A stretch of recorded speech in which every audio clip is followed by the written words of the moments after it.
મંડે mark stapler. Rajiv મણિયાના પ્રણામને જઈએ. એકવાર એક ઓફિસની અંદર એક જુનિયર એક્ઝિક્યુટિવ તેના પહેલા ક્લાયન્ટ માટેની પ્રેઝન્ટેશનની તૈયારી કરી રહ્યો હતો. એને સ્લાઇડ્સ ખૂબ જ સરસ બનાવી, ડિલિવરીનું રિહર્સલ પણ કર્યું અને બોર્ડરૂમ માટેની હેન્ડઆઉટ્સ માટેની બી બધી તૈયારી કરી લીધી હતી. બધું જ પરફેક્ટ હતું, પણ સડનલી એક આપત્તિ આવી. જ્યારે તે હેન્ડઆઉટ્સના 8 પાનાને સ્ટેપલ કરવા જતો હતો ત્યારે સ્ટેપલર જામ થઈ ગયું, સ્પ્રિંગ તૂટી ગઈ અને પ્રેઝન્ટેશનને માત્ર 5 મિનિટ બાકી હતી. શું કરવું એને ખબર ના પડી.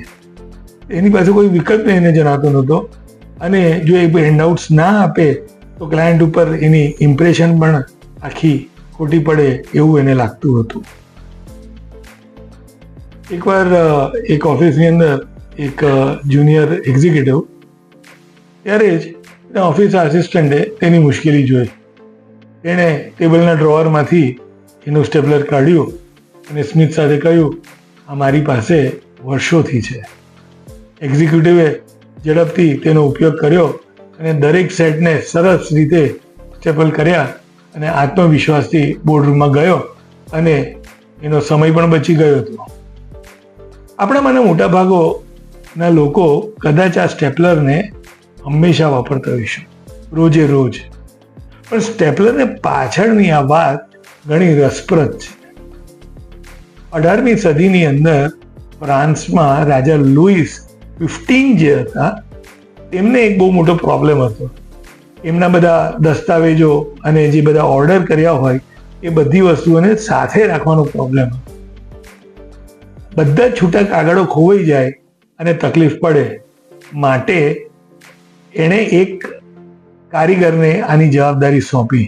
એણે કહ્યું કે ગમે તે કરીને આને ભેગા કરવાનું કંઈક કર.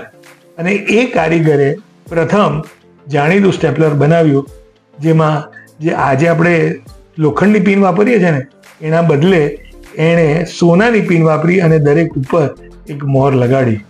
આની પાછળનું એક કારણ એવું હતું કે આ એક સાધન નહોતું, પણ તે સત્તાની સ્થાનીયતાનું એક મોટું પ્રતીક. વર્ષો પછી 19મી સદીમાં કાગળ જરૂરી બન્યો.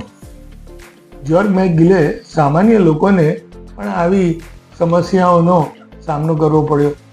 એટલે તેમણે 1866માં વાળી શકાય એવી યોગ્યને પેટન્ટ કરાવી અને 1867 સુધીમાં તેણે એક કાર્યાત્મક સ્ટેપલર બનાવ્યું, જે સ્ટેપલ્સથી કાગળોને જોડી શકાય.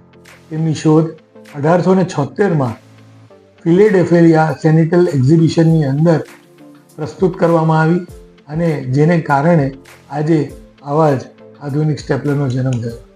મિત્રો, આજે 9 માર્ચ છે. સ્ટેપલર ફિલિંગ ડે તરીકે ઓળખવામાં આવે છે.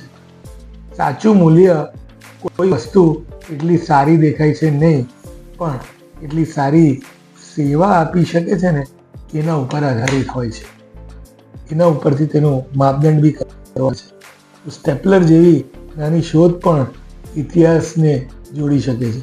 તો ચાલો આપણે બધા આજના મુશ્કેલીના સમયમાં માનવતાને બાંધીએ હેન્ડ.